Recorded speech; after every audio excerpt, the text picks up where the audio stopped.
Bien, jóvenes, vamos a desarrollar las preguntas dirigidas que se encuentran en su material.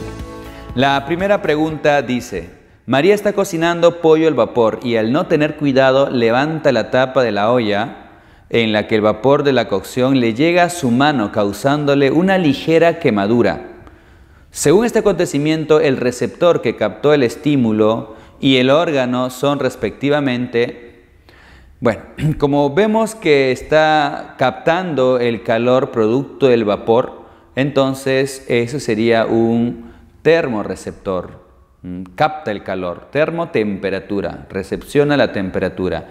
¿Y quién se encarga pues de ello? El órgano que está expuesto a ello, que vendría a ser la piel. Por lo tanto, la pregunta número 1, la respuesta es termorreceptor, piel. Clave la D. Pregunta número 2. Dice: el hueso impar que presenta lámina cribosa cuadrangular que es atravesada por los axones del primer par craneal se denomina... Bien, el primer par craneal vendría a ser el nervio olfatorio y estas atraviesan un hueso que es el hueso etmoides para llegar hacia el bulbo olfatorio. Entonces, ante esta pregunta, la respuesta sería etmoides. Clave la E. Pregunta número 3. Dice: Francisco es un paciente que hizo un uso excesivo de anfetaminas y como consecuencia está disminuyendo la capacidad de detectar olores hasta llegar a perderla. Este hecho es porque el uso excesivo de anfetaminas ocasionó daños en él. ¿En dónde ocasionó daños? Si la persona está perdiendo la olfacción, Francisco está perdiendo poco a poco la olfacción hasta perderla, te dice, totalmente. Entonces quiere decir que las células que se han visto afectadas son las células olfatorias y las células olfatorias corresponden al primer par craneal. Respuesta y clave ahí sería primer par craneal, clave la B. Pregunta número 4. La pregunta número 4 dice: muchos ancianos, para poder leer con nitidez, alejan los libros o periódicos a una distancia superior a los 33 centímetros. Este problema, que se debe a la pérdida de la elasticidad de cristalinos, se denomina... Bien, con el tiempo, ¿no?, el cristalino pierde elasticidad por parte de los músculos que la sostienen. Recordar que el cristalino es también denominado lente y además es avascular. Lo que hace esta lente o cristalino es refractar la luz para que se proyecte hacia la retina. Y con el tiempo, generalmente esto lo padecen las personas pues de una mayor edad, con el tiempo esta se vuelve rígida y puede que ya no cumpla esa función de estar justamente equilibrando la luz para que pueda proyectarse. A ese problema, ¿no?, se le denomina presbicia, que es muy común en personas ya de avanzada edad. Clave la E. Pregunta número 5. Dice: Luis se da cuenta que cada vez que acerca o aleja un objeto, sus ojos se adaptan rápidamente a la distancia en la cual está el objeto sin tener problemas para poder visualizar. La estructura intraocular que permite enfocar los objetos a determinada distancia se denomina... Bien, cuando hablamos del globo ocular hablamos de componentes también que se encuentran dentro del globo ocular. Teníamos una primera parte que es la córnea, que deja el paso, nos permite el paso de la luz. Tenemos una esclerótica, que es la parte del blanco del ojo, pero si nos vamos mucho más adentro está el iris, que regula pues la cantidad de luz que va a entrar, y detrás del iris se encuentra la lente o cristalino. Y justamente es la lente o cristalino la que va a permitir regularse de acuerdo a los objetos, de acuerdo a la distancia de los objetos. Si tú observas un objeto, tú puedes decir a qué distancia se encuentra. Lo acercan al objeto, puedes decir a qué distancia se encuentra también. Entonces, ¿cómo es que automáticamente tú puedes saber a qué distancia se encuentra un objeto? Es simple, el cristalino se acomoda rápidamente a la distancia que pueda visualizarse un objeto. Por eso la respuesta ahí sería cristalino. Clave la C. Pregunta número 6. Dice: María Elena sufre un lamentable accidente donde se ve comprometida la córnea, que es una estructura hemisférica transparente localizada al frente del ojo y permite el paso de la luz. Por lo tanto, requiere de un trasplante con urgencia para que no pierda la visión. Podemos decir que su trasplante se verá favorecido por... Bien, recordando también las partes del globo ocular, la primera parte vendría a ser la córnea, y esta córnea permitía o permite el paso de la luz. Una de las características y ventajas también de la córnea es justamente que es avascular. No hay vasos sanguíneos, pero entonces ¿cómo se nutren las células de la córnea? Es simple, ¿no? Por la coroides, que esta sí era vascular, nutre a las células de la esclerótica, a las células de la retina, ¿no? Y también pues la córnea. De esta manera pues se ve favorecido porque es avascular. Entonces la respuesta es que no posee vasos sanguíneos. Clave la B. Pregunta número 7. Dice, los estímulos captados por los 2/3 anteriores de la lengua se transmiten a través del nervio, puntos suspensivos, para que posteriormente se interpreten en el área gustativa ubicada en el lóbulo, puntos suspensivos.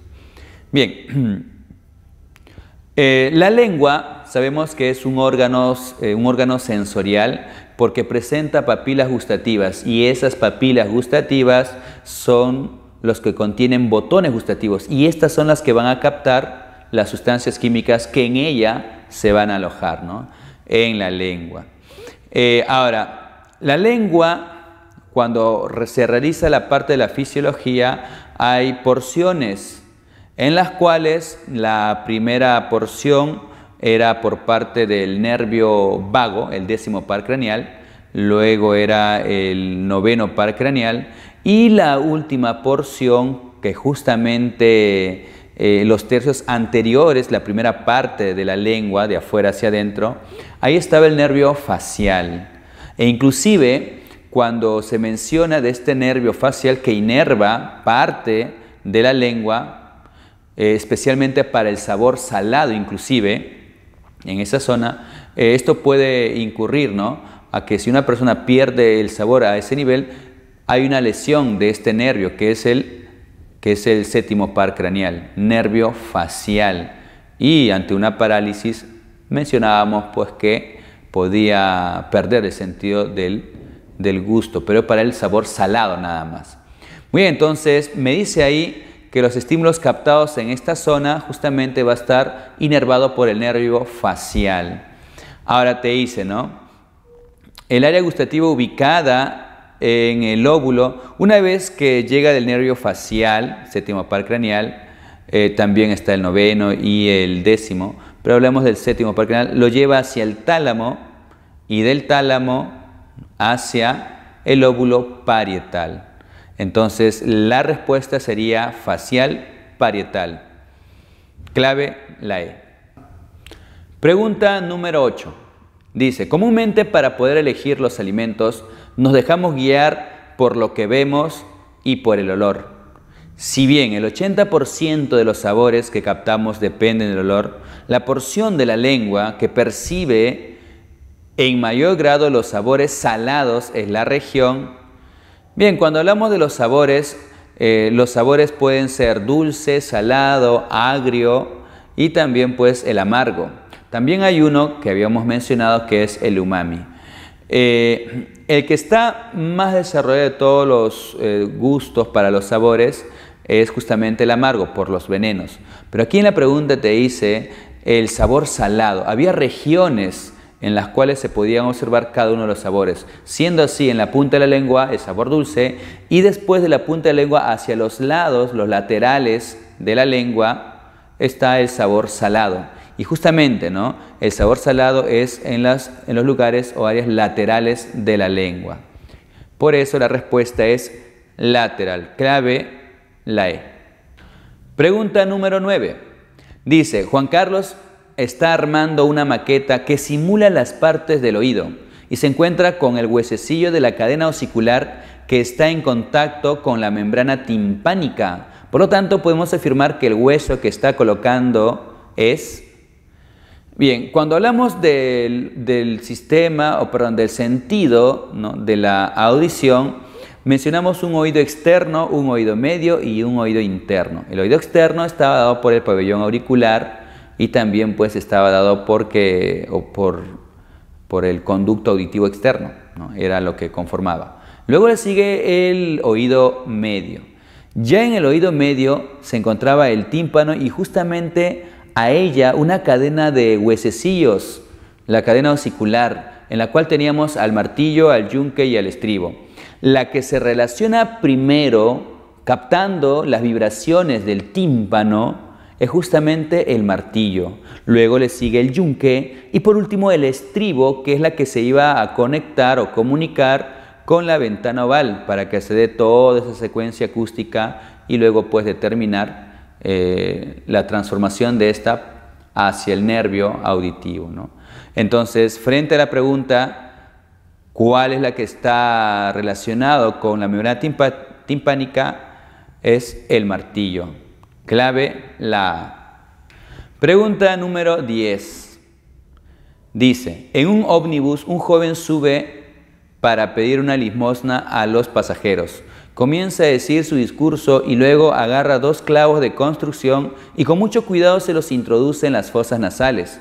Después de terminar, se percata que empieza a salir sangre de la nariz y tiene que ser auxiliado. El sangrado probablemente se debió a... cuando hablamos del sentido de la olfacción, mencionamos muchas veces una región que es la región olfatoria, que es el lugar donde se van a captar las sustancias químicas. Pero aparte de esa región olfatoria también hay otras 2 regiones. La región vestibular, que es la que impide pues que el polvo atmosférico pueda acumularse, son los pelitos que se encuentran ahí y el mucus que retienen ello. Luego sigue la región respiratoria y luego pues la olfatoria que mencionábamos. Pero en la región respiratoria se encuentran los cornetes. Los cornetes son zonas muy vascularizadas. Entonces, cuando se sometió este clavo hacia las fosas nasales, probablemente dañó justamente esta zona, que es la región olfatoria, donde se encuentran los cornetes, y de ahí el sangrado de esta persona.